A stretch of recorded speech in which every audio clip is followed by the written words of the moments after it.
आज हम पढ़ेंगे भारत में यूरोपीय व्यापारी कंपनियों का आगमन कैसे हुआ।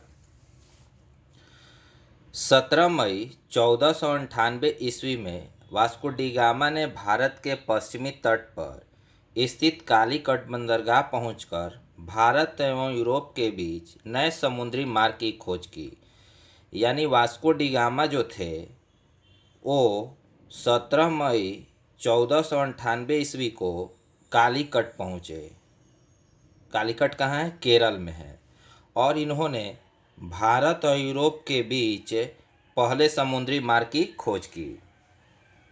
1505 ईस्वी में फ्रांसिस्को द अल्मेडा भारत के प्रथम पुर्तगाली वायसराय बनकर आया।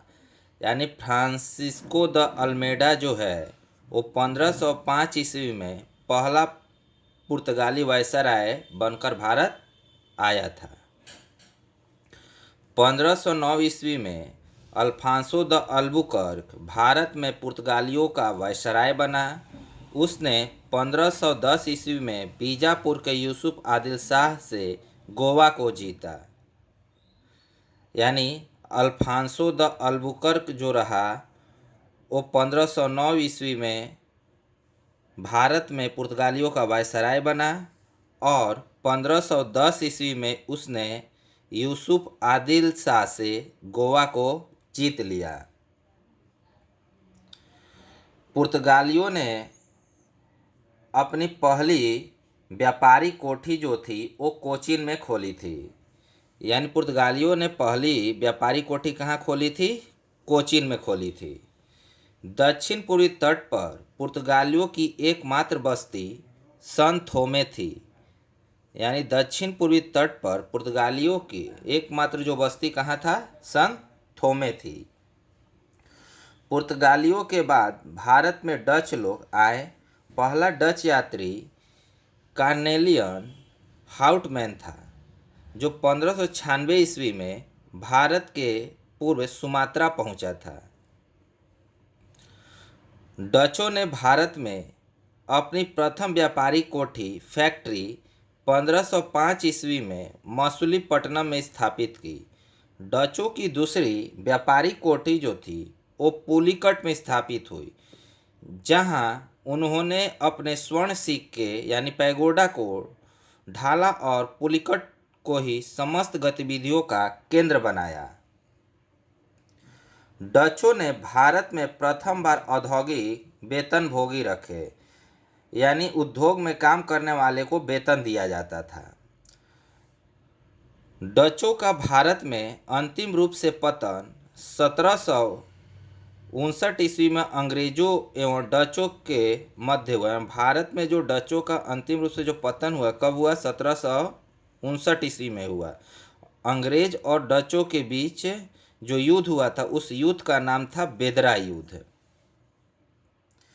31 दिसंबर 1600 ईस्वी को इंग्लैंड की रानी एलिजाबेथ प्रथम ने ईस्ट इंडिया कंपनी को अधिकार पत्र प्रदान किया।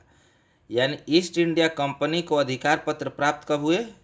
31 दिसंबर 1600 ईस्वी को।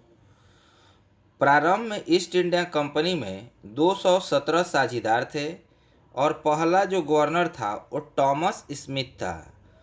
प्रारंभ में ईस्ट इंडिया कंपनी में कितने साझेदार थे? 217 साझेदार थे और पहला जो गवर्नर था वो कौन था? टॉमस स्मिथ था। कुछ जो कंपनियां आई और उसका जो स्थापना वर्ष रहा वो इस प्रकार रहा। पुर्तगाली ईस्ट इंडिया कंपनी का जो स्थापना वर्ष रहा वो 1498 रहा। अंग्रेजी ईस्ट इंडिया कंपनी का स्थापना वर्ष जो रहा वो 1600 ईस्वी में रहा। यानी पुर्तगाली की स्थापना कब हुआ? 1498। अंग्रेज ईस्ट इंडिया कंपनी का 1600। डच ईस्ट इंडिया कंपनी की स्थापना 1602 में। डैनिश ईस्ट इंडिया कंपनी की स्थापना 1616 में। फ्रांसीसी ईस्ट इंडिया कंपनी की स्थापना 1664 में। स्वीडिश ईस्ट इंडिया कंपनी की स्थापना 1731 में किया गया। मुगल दरबार में जाने वाला प्रथम अंग्रेज जो थे वो कैप्टन हॉकिंस था, जो जेम्स प्रथम के राजदूत के रूप में अप्रैल 1609 ईस्वी में जहांगीर के दरबार में गया था।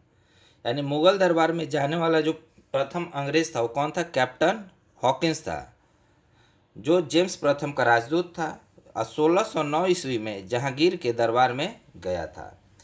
यानी भारत आने वाला प्रथम अंग्रेजी जो जहाज था वो रेड ड्रैगन था। रेड ड्रैगन क्या था? भारत आने वाला प्रथम अंग्रेजी जहाज था। नोट था 1611 ईस्वी में दक्षिण पूर्व समुद्र तट पर सर्वप्रथम अंग्रेजों ने मछलीपट्टनम में व्यापारी कोठी की स्थापना की। कब की? 1611 ईस्वी में। जहांगीर ने 1613 ईस्वी में एक फरमान जारी कर अंग्रेजों को सूरत में थॉमस एडवर्ड के अधीन व्यापारी कोठी यानी फैक्ट्री खोलने की इजाज़त दी। किसके अधीन? थॉमस एडवर्ड के अधीन व्यापारिक कोठी खोलने की इजाज़त दी। नोट पूर्वी तट पर अंग्रेजों ने अपना प्रथम व्यापारी कोठी मछलीपट्टनम में 1611 में खोला, जबकि पश्चिमी तट सूरत में 1613 ईस्वी में व्यापारी कोठी स्थापित की। पहली बार सूरत में 1608 ईस्वी में व्यापारी कोठी स्थापित करने का प्रथम प्रयास किया गया। यानी 1608 ईस्वी में व्यापारी कोठी खोलने का प्रयास किया गया। कहाँ? सूरत में। 1615 ईस्वी में सम्राट जेम्स प्रथम ने सर टॉमस रो को अपना राजदूत बनाकर मुगल सम्राट जहांगीर के दरबार में भेजा। किसे भेजा? सर टॉमस रो को। कब भेजा? 1615 ईस्वी में। सर टॉमस रो ने फरवरी 1619 तक भारत में रहा। कब तक भारत में रहे? 1619 तक। रो जहांगीर एवं खुर्रम जो शाहजहां का नाम था से अंग्रेजों के लिए कुछ व्यापारिक छूट प्राप्त करने में सफल हुआ। 1632 ईस्वी में गोलकुंडा के सुल्तान ने अंग्रेजों को एक सुनहरा फरमान दिया, जिसके अनुसार अंग्रेज सुल्तान को 500 पैगोडा वार्षिक कर देकर गोलकुंडा राज्य के बंदरगाह पर स्वतंत्रता पूर्वक व्यापार कर सकते थे। यानी 1632 ईस्वी में गोलकुंडा के सुल्तान ने अंग्रेजों को एक सुनहरा फरमान दिया, यानी गोल्डन फरमान दिया, जो क्या था? आप 500 पैगोडा वार्षिक कर देकर आराम से स्वतंत्रता पूर्वक व्यापार आप कर सकते थे। जो गोल्डन फरमान कब दिया गया? 1632 में दिया गया। 1639 ईस्वी में फ्रांसिस दे चंद्रगिरी के राजा से मद्रास पट्टे पर लिया। यानी 1639 ईस्वी में अंग्रेज फ्रांसिस डे ने चंद्रगिरी के राजा से मद्रास पट्टे पर लिया एवं वहीं एक किलाबंद कोठी का निर्माण किया। उस कोठी का नाम फोर्ट सेंट जॉर्ज पड़ा और यही फोर्ट सेंट जॉर्ज कालांतर में कोरोमंडल तट पर अंग्रेजी मुख्यालय बना। 1661 ईस्वी में पुर्तगाली राजकुमारी कैथरीन ऑफ ब्रेगेंजा एक ब्रिटेन की राजकुमार चार्ल्स द्वितीय का विवाह हुआ। इस अवसर पर दहेज के रूप में पुर्तगालियों ने चार्ल्स द्वितीय को बम्बई प्रदान किया। यानी पुर्तगाली राजकुमारी कैथरीन ऑफ ब्रेगेंजा का विवाह जो हुआ ब्रिटेन के राजकुमार चार्ल्स द्वितीय के साथ हुआ। इसमें दहेज के रूप में पुर्तगालियों ने चार्ल्स द्वितीय को बम्बई दहेज के रूप में दिए थे। 1668 ईस्वी में चार्ल्स द्वितीय ने बम्बई को 10 पाउंड के वार्षिक किराए पर ईस्ट इंडिया कंपनी को दे दिया। यानी 1668 ईस्वी में चार्ल्स द्वितीय ने बम्बई को 10 पाउंड के वार्षिक किराए पर किसको दे दिया? ईस्ट इंडिया को दे दिया। 1687 ईस्वी में अंग्रेज ने पश्चिमी तट पर मुख्यालय सूरत से हटाकर बम्बई को बनाया। नोट गोराल्ड ऑंगियर जो सूरत का प्रेसिडेंट एवं बम्बई का गवर्नर ने बम्बई शहर की स्थापना की। यानी बम्बई शहर की स्थापना किसने की? गेराल्ड ऑन्गियर।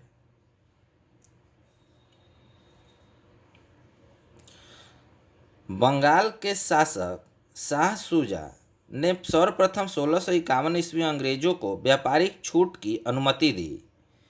इस अनुमति को निशान कहते हैं। यानी बंगाल के शासक शाह शुजा ने 1651 ईस्वी में अंग्रेजों को व्यापारिक छूट की अनुमति दी थी। किसने? शाह शुजा ने। 1698 ईस्वी में अंग्रेज ईस्ट इंडिया कंपनी के ने 3 गांव, कौन कौन? सूतानुती, कालीकट एवं गोविंदपुर की जमींदारी 1200 रुपये भुगतान कर प्राप्त की और यहाँ पर फोर्ट विलियम का निर्माण किया। चार्ल्स आयर फोर्ट विलियम के प्रथम प्रेसिडेंट हुए। कालांतर में यही कलकत्ता यानी कोलकाता नगर कहलाया, जिसकी नींव जॉर्ज चारनॉक ने रखी थी। यानी कोलकाता नगर की जो नींव रखी तो किसने रखी थी? जॉर्ज चारनॉक ने रखी थी। भारत में फ्रांसीसियों की प्रथम कोठी फ्रैंको कैरो के द्वारा सूरत में 1668 में स्थापित की गई। भारत में फ्रांसीसियों की प्रथम कोठी फ्रैंको कैरो कहाँ स्थापित की गई? सूरत में। कब की गई? 1668 ईस्वी में की गई। 1674 ईस्वी में फ्रांसिस मार्टिन ने पौंडीचेरी की स्थापना की। पौंडीचेरी की स्थापना किसने की? फ्रांसिस मार्टिन ने की। कब की? 1674 ईस्वी को की। प्रथम कर्नाटक युद्ध 1746 से 1748 ईस्वी में ऑस्ट्रिया के उत्तराधिकारी युद्ध से प्रभावित हुआ था। 1748 ईस्वी में हुई एला सापत की संधि के द्वारा ऑस्ट्रिया का उत्तराधिकारी युद्ध समाप्त हो गया और इसी संधि के तहत प्रथम कर्नाटक युद्ध समाप्त हुआ। दूसरा कर्नाटक युद्ध 1749 से 1774 ईस्वी में हुआ। इस युद्ध में फ्रांसीसी गवर्नर डुप्ले की हार हुई। उसे वापस बुला लिया गया और उसकी जगह गोडेहू भारत में पहला फ्रांसीसी गवर्नर बनाया गया। यानी किसके फ्रांसीसी गवर्नर बनाया गया? गोडेहू को। पौंडीचेरी की संधि जनवरी 1755 ईस्वी के साथ ही युद्ध का विराम हुआ। यानी इस युद्ध का विराम पौंडीचेरी की संधि के तहत हुई। कर्नाटक का तीसरा युद्ध 1756 से जो 1763 ईस्वी के बीच हुआ था, जो 1756 में शुरू हुए सप्तवर्षीय युद्ध का ही एक अंश था। पेरिस की संधि होने पर यह युद्ध समाप्त हुआ। कर्नाटक का तीसरा युद्ध कब हुआ? 1756 से 1763 ईस्वी में। 1760 ईस्वी में अंग्रेजी सेना ने सर आयरकुट के नेतृत्व में वांडीवास की लड़ाई फ्रांसीसियों को बुरी तरह हराया। वांडीवास की लड़ाई कब हुई? 1760 ईस्वी में हुई। सर आयरकुट के नेतृत्व में हुई, जिसमें फ्रांसीसियों की हार हुई। 1761 ईस्वी में अंग्रेजों ने पौंडीचेरी को फ्रांसीसियों से छीन लिया। 1773 ईस्वी में हुई पेरिस संधि के द्वारा अंग्रेजों ने चंद्रनगर को छोड़कर शेष अन्य प्रदेशों को लौटा दिया, जो 1749 ईस्वी तक फ्रांसीसी के कब्जे में थे। ये प्रदेश भारत की आज़ादी तक फ्रांसीसियों के कब्जे में रहे। यानी 1763 ईस्वी में जो पेरिस की संधि हुई तो अंग्रेजों ने केवल चंद्रनगर को छोड़कर अन्य सभी प्रांतों को या प्रदेशों को लौटा दिया, जो 1749 ईस्वी तक फ्रांसीसियों के कब्जे में रहे थे और भारत की आज़ादी तक फ्रांसीसियों के कब्जे में रहे। Thank you.